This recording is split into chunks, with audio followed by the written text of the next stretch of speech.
Kumusta po kayo? Ako si Kuya Wing. Ngayon, gusto kong ibahagi sa inyo ang isang kwento ng pagbabalik at pagpapakumbaba.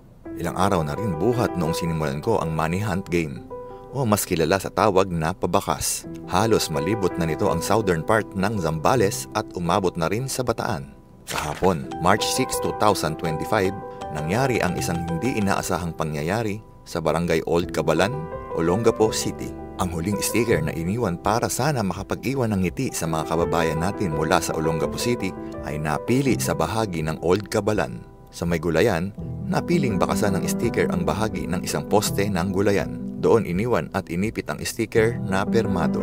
Makalipas ang ilang minuto ng pagka-post ng video, dinagsana ang bahagi ng garden ng napakaraming supporters. Hindi ko inaasahan na ganoon karami ang nakatutok at nag-aabang sa pabakas ko. Sa di inaakalang pagkakataon, nagmadali ang lahat at saka nagkaroon ng kanya-kanyang diskarte ang bawat isa na kung saan ay umabot sa puntong maging ang mga pananim ay nagalaw na. Umabot sa punto na tinamaan ang ilang bahagi ng pananim. Doon umabot sa punto na nakuha na ang atensyon ni Tatay Vic Tuason na siyang tagapangalaga ng nasabing taniman. Sumakto pa sa kanya mismong kaarawan kaya lalong mahirap ang sitwasyon. Pasado alas 7 ng gabi, nakatanggap ako ng mensahe mula sa Barangay Old Cabalan na inaanyayahan ako ni Kapitan Jong Alba sa isang usapan kinabukasan sa oras na alas 9 ng umaga dahil sa naganap nitong hapon.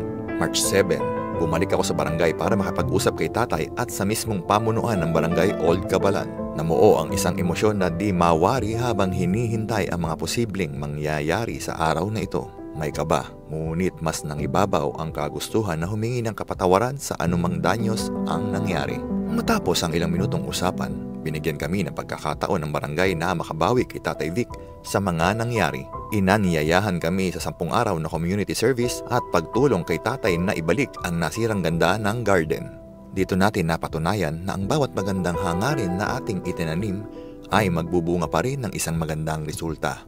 Hindi man naging magandang paraan, naging bahagi naman ito para buksan ang mga isipan natin sa mga bagay na posibleng mangyari. Sa pagdaan ng pangyayaring ito, natutunan ko ang kahalagahan ng pag-isipan muna ang mga posibleng kahihinatnan ng ating mga gawa. Pangalawa, natutunan ko rin ang pangangalaga ng mga bagay na mahalaga sa ating komunidad, tulad ng garden na nasira. At higit sa lahat, natutunan ko ang pagpapakumbaba. Hindi ito nakakababa ng pagkatao. Sa halip, ito ang nagtuturo sa atin na manatiling nakatapak sa lupa at ipakita sa lahat na kaya nating tuntunin ang daan pabalik at humingi ng kapatawaran sa anumang pagkakamaling nagawa.